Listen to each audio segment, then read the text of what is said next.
জীবনে আমরা সবাই সফল কিছু কাম করতে চাই, জীবনে আমরা সবাই উন্নত মানের কিছু কাম করতে চাই, কিন্তু সবারই ভাগ্যে সেটা হয় না। আমরা সবাই ভাগ্যেরই দোষ দেই, কিন্তু আমরা যে সকল উদ্যোগী এবং সফল প্রতিষ্ঠিতা হওয়ার জন্য যেগুলো কাম করতে হয় সেগুলো কাম করতেই জানি না। আমরা কি জাভেদ করিমের কথা শুনেছি কখনো?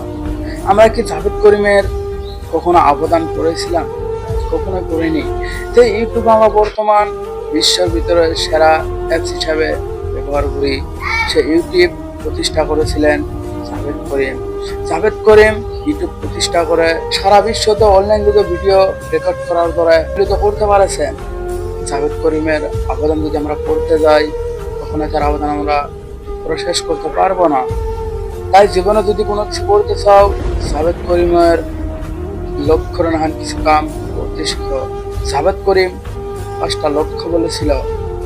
একটা স্কুল যখন বানানো হয় সেই সময় স্কুলের কোন প্রথমতে মাটিটা দেখা হয়, সেই স্কুলের কথাই বলা হচ্ছে যে স্কুলে আমরা সবাই শিক্ষা গ্রহণ করতে যাই। তারপরে স্কুলের আশপাশ কি পরিবেশ হবে তার উপর ধ্যান দেয় এবং ছাত্রছাত্রী কি আসতে পারবে পারবে না, স্কুল কোন জায়গায় হওয়া দরকার, স্কুল হয়তো রাস্তার আশেপাশে হওয়া দরকার এবং বাজার মাছ বাজার প্লাস্টিক জায়গা থেকে অল্প দূরে হওয়ার প্রয়োজন। এর দ্বারা আমরা কি শিখতে পারলাম জানো?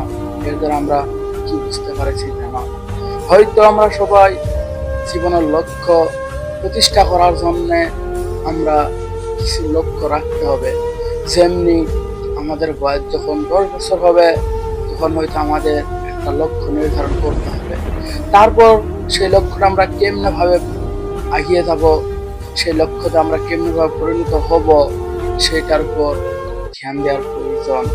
যেমনি স্কুলের কোন প্রথমতে মাটিটার প্রয়োজন হয়, ঠিক তেমনি তোমার জীবনে সফলতা অর্জন করতে হলে কোন প্রথমতে তোমার লক্ষ্য নির্ধারণ করতে হবে।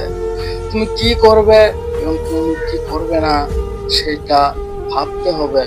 তুমি যদি কোনো কিছু নাই ভাবো, তুমি যদি কোনো কিছু মাইন্ডে নাই নাও, তুমি কেমনে করে সফলতা অর্জন করতে পারবে? তাই জীবনে অনেক কাম হবে। আমরা বলি ভাগ্যের দোষ, কখনোই নয়। ভাগ্যের দোষ কখনোই হয় না। আমরা সবাই ভাগ্যকে ডুবতে রাখি, এটা সম্পূর্ণ ভুল।